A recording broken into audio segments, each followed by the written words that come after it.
গোস্ত কি 3 ভাগ করতে হবে? 3 ভাগ জরুরি নয়। দিবেন, খাবেন, জমা রাখবেন।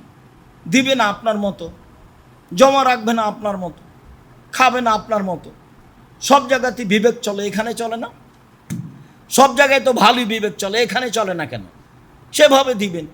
চাঁপাইনবাবগঞ্জে আমাদের এলাকায় 3 ভাগ করে 1 ভাগ রেখে আসে, আর 2 ভাগ নিয়ে আসে। তো 1 ভাগ আবার বিকালে মাথা পিছু ভাগ করে নেই। তো সেটা তো ভালো হয়নি, সেটা আমাকে ভালো লাগে না। যেটা দিয়ে এসেছে আর ভাগ নেওয়া হবে না, দিয়ে এসেছে দিয়ে এসে 3 ভাগ করা যাবে না এই কথা বলা যায় না, তবে 3 ভাগের হাদিস নেই।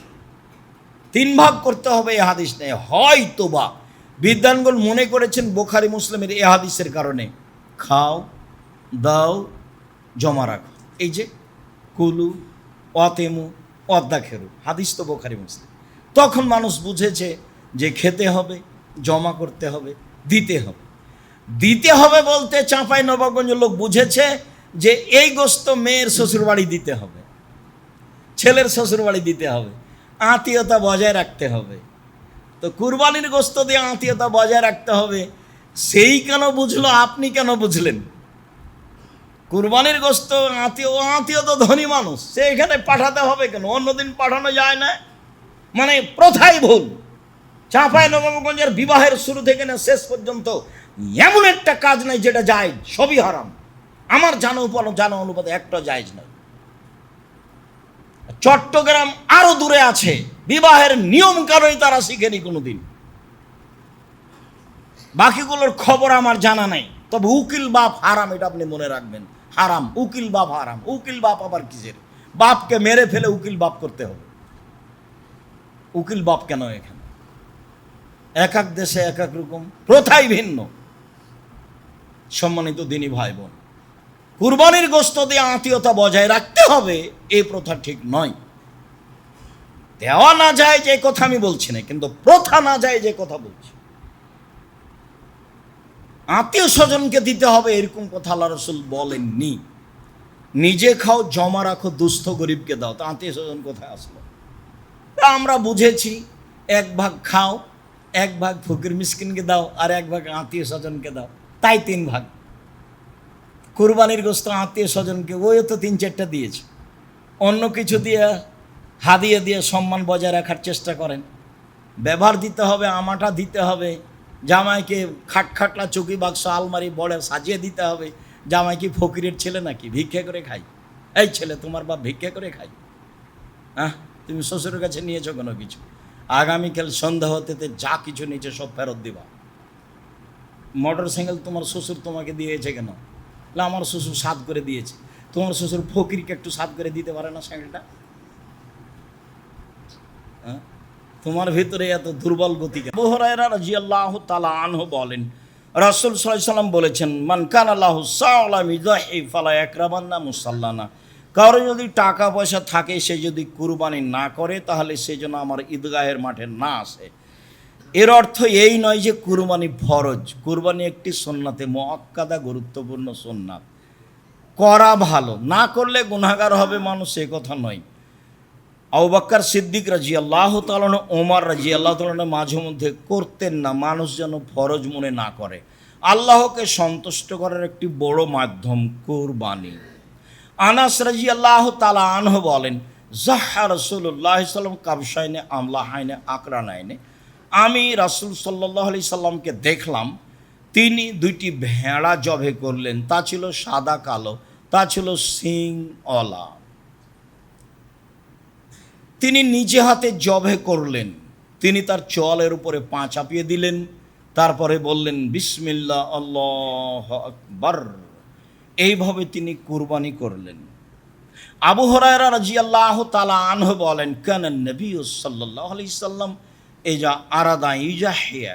আল্লাহ রাসূল কুরবানির ইচ্ছা পোষণ করলে তিনি ইস্তারা কাবশাইনে, একতা 2টি ভেড়া কিনলেন। সামি নাইনে মোটা তাজা, আজিম আইনে খুব বড়, আমলা হাইনে শিং সাদা কালো, আকরান আইনে শিং ওলা, মজু আইনে অন্ডকোষ বের করা। জাবাহা আহাদাহুমা মিন মোহাম্মদ ও আলে মোহাম্মদ, দুইটার একটা জবে করলেন তার জন্য এবং তার পরিবারের জন্য। ইবনু মাজা, হাদিস সহিহ।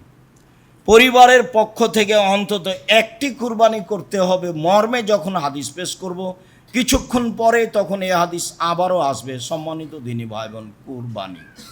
জাবের রাদিয়াল্লাহু তাআলা আনহু বলেন, লা তাসবাহ ইল্লা মুসিন্না, তোমরা দাঁত ছাড়া কুরবানি করো না। পশু কেনার সময় দাঁত দেখতে হবে জরুরি, দাঁতেছে কি না, দাঁত আছে কি না। সাধারণত ছাগল দাঁতে 1 বছরে, গরু দাঁতে 2 বছরে, উট দাঁতে 5 বছরে, আর মানুষ দাঁতে 7 বছরে। এটা সাধারণত একটা সময়। তবে 1 বছর হলেই ছাগল কুরবানি করতে হবে কথা তা নয়, দাঁত হতে হবে, এ কথাই ঠিক। জাবের রাদিয়াল্লাহু তাআলা আনহু বলেন, রাসূল সাল্লাল্লাহু আলাইহি সাল্লাম বলেছেন, আল বাকরাতুন সাবাতিন আল জাজুরান সাবাতিন, গরু 7 জনের পক্ষ থেকে, উট 7 জনের পক্ষ থেকে। আব্দুল্লাহ ইবনে আব্বাস রাদিয়াল্লাহু তাআলা আনহু বলেন, কুন্না মান নবী সাল্লাল্লাহু আলাইহি সাল্লাম ফি সাফারিন, আমরা একদা সফরে ছিলাম রাসূলের সাথে। ফাহাজার আল আজহা, কুরবানির সময় চলে আসলো। ইস্তারাকনা, আমরা অংশগ্রহণ করলাম। ফিল বাকারাতে সাবাতুন, গরুতে 7 জন, অফিল বাইরে আসারা, আর উঁটে 8 জন, 10 জন। সম্মানিত দিনী ভাই বোন, অত্র সহিহ হাদিসে বোঝা যায়, বুখারী মুসলিমের হাদিসে, যে ভাগে কুরবানি চলে। তো ভাগে কুরবানি চলে এর অর্থ কি এইটা যে 7 পরিবারের পক্ষ থেকে 7 জন আর 7 পরিবার এক নয়, 7 জন আর 7 পরিবার এক নয়, 7 জন আর 7 পরিবার এক নয়, 7টা পরিবারের পক্ষ থেকে একটা গরু কুরবানি করতে হবে। এমন হাদিস আমার এই লম্বা সময়ের তদন্তে বের করতে পারিনি। 97 সাল থেকে ফতোয়া তদন্ত করি, এই যাবৎ মাঠে আছি। এই লম্বা সময়ে আমার তদন্তে আমার সামনে বড় বড় বিদ্বানগণ বসে থাকেন, তাতে একটি গরুতে 7টি পরিবার অংশগ্রহণ করতে পারবে এমন হাদিস আমরা অবগত হতে পারিনি। সম্মানিত দিনী ভাই বোন, আর একটি কথা আপনাকে স্পষ্ট করতে চাই যে আহলে হাদিসের একজন শীর্ষস্থানীয় অনেক বড় মাওলানা ছিলেন। 1960 সালে তিনি মারা যান, মাওলানা আব্দুল্লাহিল কাফি আল কুরাইশি রাহিমাহুল্লাহ। তিনি ফতোয়া মাসাইল বইয়ে বলছেন, একটি গরুতে 7টি পরিবার অংশগ্রহণ করতে পারবে এমন হাদিস আমি আব্দুল্লাহিল কাফি আল কুরাইশি অবগত নই। ওই কথাটাই আমরা এই শতাব্দীতে জানাচ্ছি যে একটি গরুতে 7টি পরিবার অংশগ্রহণ করতে পারবে এমন হাদিস আমরা অবগত নই। ধমক দাপট ভিন্ন জিনিস, দলিল ভিন্ন জিনিস। 7 আর 7 পরিবার এক নয়। কত দাপটের মানুষ আছে, কে বলেছে ভাগে কুরবানি চলবে না বলে একটা কিছু বলছে সমাজকে। আপনি কুরবানি আল্লাহর সন্তুষ্টির জন্য করেন, কুরবানি দেখে করেন, দেখে কিনেন, আল্লাহকে সন্তুষ্ট করার জন্য করেন। যেসব মাধ্যম দিয়ে আল্লাহকে বড় সন্তুষ্ট করা যায় তার একটি বড় মাধ্যম হচ্ছে কুরবানি। অতএব আপনি কুরবানি নিজে করুন, দেখুন, তারপর জবে করবেন একটু পরে। দেখুন, আলী রাদিয়াল্লাহু তাআলা আনহু বলেন, আমারানা রাসূলুল্লাহ সাল্লাল্লাহু আলাইহি ওয়াসাল্লাম নাস্তাসরিফ লাইনাল ওজনা, আল্লাহর নবী আমাদেরকে আদেশ করলেন আমরা চোখ দেখে নিব, কান দেখে নিব। পশু কেনার সময় চোখ ঠিক আছে কিনা, কান ঠিক আছে কিনা তা দেখতে হবে। বারা ইবনে আযিব রাদিয়াল্লাহু তাআলা আনহু বলেন, সুইলা রাসূলুল্লাহ সাল্লাল্লাহু আলাইহি ওয়াসাল্লাম জাহায়া, আল্লাহ রাসূলকে কুরবানি সম্পর্কে, সতর্কতা সম্পর্কে জিজ্ঞাসা করা হয়েছিল। তিনি বললেন 4টে জিনিস জরুরি। ওয়াশারা বিয়াদি, হাত দিয়ে ইশারা করে 4টার কথা বললেন। তাতে তিনি বললেন, জালহাল বাইয়িনো, ল্যাংড়া স্পষ্ট ল্যাংড়া হয় না যেন। অল আওয়ারল বাইয়িনো, আওয়ারোহা স্পষ্ট কানা হয় না যেন। অল মারিজতাল বাইয়িনো, মারজহা স্পষ্ট রোগা হয় না যেন।